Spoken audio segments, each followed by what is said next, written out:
जगदानंद कौन अभियोग कले एक्चुअली 2017 अनुगुल समरीना बेगम ता बाबा है एमडी मोहम्मद सलीम तांको सहित मोर देखाई 2018 आमर भल पाइबा है 2018 रु 2025 जाए आम लिविंग रे थिलु भुवनेश्वर रे गोटे घर तापर परिक्रम माने मोर भल पाइबा बढ़िला तो जिते मोर भल पाइबा थिला से टाइम रे से मोर समस्त विषय कंट्रोल कला जे माने फोन कंट्रोल कला ईमेल कंट्रोल कला समस्त विषय एज वाइफ परिका कंट्रोल कला जेहेतु भल पाउथली तार जहाँ भी एजुकेशन थिला तार हेल्थ रे जहाँ भी प्रोब्लेम थिला सब बेले ताको मेडिकल देखैबा तार हेल्थ रे जहाँ भी प्रोब्लेम थिला से सब करबा तार पढ़ापढ़ी साहाय्य करबा सब जिनिस मु कली तापर 2024 रे मते कहला बाहा पई कहीं 2023 रे मो माँ मरी जाइए आ मोर बिजनेसटा डाउनफॉल थिला मु एठी तालचेर रे जॉब करथि 2024 रे मते कहला बाहा बाहा मुझे कहले हो ठीक अच्छे रेडी अच्छी मुझे बाहबी कहीं गोटे झील सहित 8 वर्ष संपर्क लिविंग रे थी जेहेतु मुझे कहीं बाहबी तो से मते कहला कि तुम इस्लाम हवा पड़ो तो जेहेतु मो माँ रिचुआल थी मु ख्रीस्टियन थी मुझे आगु ख्रीस्टियन थी से मते कहला इस्लाम हवा पड़ो क्योंकि मो माँ रिचुआल थी ये सब जिन तो मुझे टाइम टे कहली माने टाइम दियो तापर 2024 रु जो जाए मुझे कन्वर्ट न होती से सब मत कहला भल पाई छाड़देलु धोखा देदेलु मत यूज कलु सब से करूला तो 2025 में प्रेसर समस्त विषय होगी माने ता बापार इनफ्रंट रे आउ दुई जन मौलवी इनफ्रंट रे मौलवी लेकात आउ मौलवी रहमान तांको इनफ्रंट रे मु इस्लाम कबूल कली तापर से दिन झीकर ये जमा मस्जिद अनुगुल रे 2017 हाँ झीर बयस से टाइम 21-22 वर्ष था मोर भी से 21-22 वर्ष था तापर आमर माने से झील कहला मो बाबा सहित कथा हो मुझे बाबा सहित कथा आम संपर्क अच्छी आम भल पाऊँ आम बाहा चाहूँ आ मुझे भी मुस्लिम हो गली झीर बाबा मत सेमती बुझे बुझे पठेदेले झील मत 3 मार्च रे मेसेज कला तुम गोटे भल मौलवी को लेकिन आस आउ माने आमर बाहागर हम कहीं झीर बापा से अभियोग कले काले से जब पुराना रिलीजियस को पलैब आउ बाहब न हम से सब जिन आउ फॉलो कर न कर कहीपर 2000 माने मार्च 2025 मार्च 3 ठू आज जाए झीर मोर किसी कथबार्ता नहीं ताको फोर्सफुली रखिंट आउ माने सहित मोर कथा करने को दौना अभी मुझे खबर पाइबा चाहिए आम 28 जून तागर बाहागर हम कहीकि तो से एफआईआर देवाई मत जस्टिस मिलू ता आगु जो मार्च 3 रे पाई इनफर्मेशन से टाइम मु लोकल जो सरदार अच्छा मुझे कथबार्ता ही कनेक्ट करी गोटे मीटिंग अरेंज कर गोटे सोशली कम हो किंतु से माने किसी कले आउ ए भितर मो भाईर देह खराब है तार हार्ट प्रोब्लेम थी केयर रे एडमिट थी बर्तमान मुझे चाहूँगी जो पुओ सहित तार बाहागर जहाँ भी होता भंगा जाऊ जेहेतु मत माने बाहागर प्रतिश्रुति देकी मत इस्लाम कबूल कर तो मत से झील बाहा हो आ मत जस्टिस मिले मोर देखाई आमर भिटा शहीद नगर स्पोकन इंग्लीश थी से देखाई आउे जेहेतु से रोला मो सहित तो तापाई मुझे गोटे घर नहीं 4000 आउ से जहाँ गोटे झील रोचे मो सहित बेड फेड गदी एसी जहाँ भी गोटे स्त्री दरकार सब जिन मुझे करी कटक बक्सी बाजार मेरा शिप्रा हीरा समाज सेवी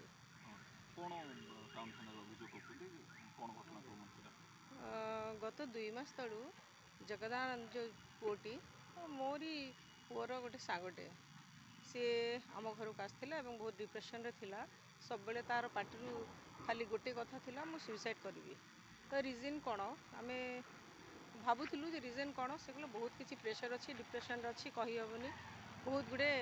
अकुहा कथा तापर शुणु शुणु बुझु बुझु से कहला से गोटे झील सहित मोर प्रेम थिला आउ से झील बर्तमान मो सहित देखा छाँ करूना घर लोक फोर्सफुली रखिंट तापर मु पचारि से झील किए कौन तापर से कहला से झील मुस्लिम जेहेतु ये पुओटी ख्रीस्टियन रिलीजियन आउ से झीलटी मुस्लिम संप्रदाय तेणु तांको भीतर गोटे द्वंद्व थिला से माने ताकू फोर्सफुली करुले जदि तुम मुस्लिम हम कन्वर्ट हम ताहले आमे आम झील को दे पारिबु आमे खुशी रे बाहागर करेबु तब ये क्या न जाणी निजे निजे जाइकी जहाँ आज शुणिले से क्या न जाणी निजे निजे जाइकी मार्च मसरे से गोटे मस्जिद रे से कन्वर्ट है मुस्लिम को कन्वर्ट है परे ता बाबार जो पूर्वपरी जो कथा थिला जे तुम्हें मुस्लिम कन्वर्ट हेले आम झील को दवापाई जोग विवेचना बा विवेचित करूँ आम दबू सोशियाली जमी जहाँ आम अच्छे दबू से तो हो गला दीर्घ 4 मास मुस्लिम रे कन्वर्ट है परे से झील सहित कौन से प्रकार जोगाजोग रखुना विच्छिन्न कर से झीर अन्यत्र कौटी गोटे बाहागर ठीक करुच्ची जोटा कि 28 तारिख रे यही मास 28 रे बाहागर अच्छी पुणी ये पुओटी बार हाँ से एठाकर कौन सी गोटे सूत्र रिलायबल सोर्स रु से गोटे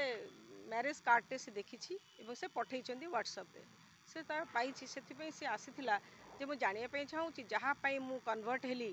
ଯାହା ପାଇଁ ମୁଁ ମୋର ପରିବାର ମୋ ପରିଜନ ମୋ ବନ୍ଧୁ ସମସ୍ତଙ୍କୁ ଛାଡ଼ିଲି ଏବଂ ମୋର ବିଜନେସ୍ ଗୋଟେ ଭଲ ବିଜନେସ୍ ଥିଲା ତାକୁ ମଧ୍ୟ ମୁଁ ଜଳାଞ୍ଜଳି ଦେଲି ତାହେଲେ ସେ ଝିଅ ବି ଜାଣୁ ଯେ ମୁଁ ତାକୁ ପାଇବା ପାଇଁ ଗୋଟେ ସମ୍ପ୍ରଦାୟକୁ ଆସିଲି ଏବଂ ତା ବାପା ମୋ ସହିତ କିଭଳି ଗଦ୍ଦାରୀ କରୁଛନ୍ତି ଏବଂ ସେମାନେ କିଭଳି ୟାକୁ ଗୋଡ଼ରେ ଆଡ଼େଇ ଦେଉଛନ୍ତି ତା ପାଇଁ ସେ ସାମ୍ନାସାମ୍ନି ହେବା ପାଇଁ ଗୋଟେ ଜଷ୍ଟିସ୍ ପାଇଁ ସେ ଆସିଥିଲା ଏବଂ ଆମେ ଏସ୍ପିଙ୍କୁ ଭେଟିଲୁ ଏସ୍ପି ମଧ୍ୟ ଆମକୁ ସହଯୋଗ କଲେ ତାଙ୍କୁ ଡକେଇବା ପାଇଁ ବ୍ୟବସ୍ଥା କରୁଛନ୍ତି ସେମାନେ ଆସିବେ କ'ଣ ସେ ତାର ଦୋଷ କ'ଣ ଥିଲା ପୁଅଟି ଯଦି ସେ ଗୋଟେ ରିଲିଜିୟନ୍ରୁ କନଭର୍ଟ ହେଇକି ଆଉ ଗୋଟେ ରିଲିଜିୟନ୍କୁ ଆସୁଛି ତାପରେ ସେ ଏତେ ବଡ଼ ବିଜନେସ୍ ତାକୁ ମଧ୍ୟ ସେ ମାନେ ନଷ୍ଟଭ୍ରଷ୍ଟ କରି ପକାଇଛି ଏବଂ ଏଇ ଝିଅ ସହିତ ଲିଭିଂ ରିଲେସନ୍ରେ ଦୀର୍ଘ 6-7 ବର୍ଷ ରହି ଆସିଛି ତେଣୁ ଏଇ ଜାଗାରେ ଆମେ ଦେଖିବା ଆମେ ରିଲିଜିୟନ୍କୁ ଛାଡ଼ିଲେ ମଧ୍ୟ ଗୋଟେ ମାନବିକତାର ପରିଚୟ ଯଦି ତୁମେ ଗୋଟେ ପୁଅକୁ ଡାକିଲ ତାକୁ ଆଣିକି ତୁମ ସମ୍ପ୍ରଦାୟରେ ନେଲ ଏବଂ ତାକୁ ଗୋଟେ ସୁନାର ସଂସାର ଗଢ଼ିବା ପାଇଁ ପ୍ରତିଶ୍ରୁତି ଦେଲ ତ ବର୍ତ୍ତମାନ ଆଉ ଗୋଟେ ପୁଅ ଦେଖିକି ଯଦି ୟାର ପଇସା ସବୁ ନଷ୍ଟ ସେମାନେ କରିଛନ୍ତି ଯଦି ୟା ପଇସାଟାକୁ ନଷ୍ଟ କରିଦେଲେ ଆଉ ଗୋଟେ ପୁଅଟାକୁ ତୁମେ ଯାଇକି ତାକୁ ବାହାଘର ଠିକ୍ କରୁଛ ଏଇଥିରେ ଇଏ ଭାଙ୍ଗି ପଡ଼ିବା ସ୍ୱାଭାବିକ ଏବଂ ୟାର ଯେଉଁ ଡିପ୍ରେସନ୍ ତାର ମା ନାହିଁ ତା ମା ଚାଲି ଯାଇଛନ୍ତି ବାବା ଅଛନ୍ତି ସେ ଆଶ୍ୱାସନା ଦେଲେ ସେମାନଙ୍କୁ ଡକେଇବେ ବୋଲି ଡକେଇଲେ ସେ ସାମ୍ନାସାମ୍ନି ବସି ଝିଅ କ'ଣ କହୁଛି ହୁଏତ ଝିଅ କହିପାରେ ଯେ ନା ମୁଁ ତୁମକୁ ଚାହୁଁଛି ମୁଁ ତୁମ ସହିତ ରହିବି କାହିଁକିନା ଆଉ ଗୋଟେ ପ୍ଲସ୍ ପଏଣ୍ଟ ହେଉଛି ସେ ଯେହେତୁ କନଭର୍ଟ ହେଇସାରିଛି ଗୋଟେ ପୁଅକୁ ତୁମେ କନଭର୍ଟ କରିଲ କେଉଁ ଆଶାରେ ତୁମକୁ ଝିଅକୁ ଦେବା ପାଇଁ ଯଦି ତୁମେ ଝିଅଟାକୁ ତାକୁ କନଭର୍ଟ କରି ସାରିଲା ପରେ ଝିଅଠୁ ଅନ୍ୟତ୍ର ତୁମେ ବାହାଘର କରୁଛ ତୁମେ ବିଜନେସ୍ କରୁଛ ଅଦରୱାଇଜ୍ ତୁମେ କାହାକୁ ଲୋଭର ବଶବର୍ତ୍ତୀ ହେଇକି କରୁଛ ତେଣୁ ଏହାକୁ ମଧ୍ୟ ଗୋଟେ ପ୍ରଚାର ପ୍ରସାର ହେବା ଦରକାର ଏଭଳି ଜିନିଷରୁ ସମସ୍ତେ ସାବଧାନ ରହିବା ଦରକାର ଝିଅ ଖେଳନା ନୁହେଁ କି ପୁଅ ବି ଖେଳନା ନୁହେଁ ଠିକ୍ ଅଛି।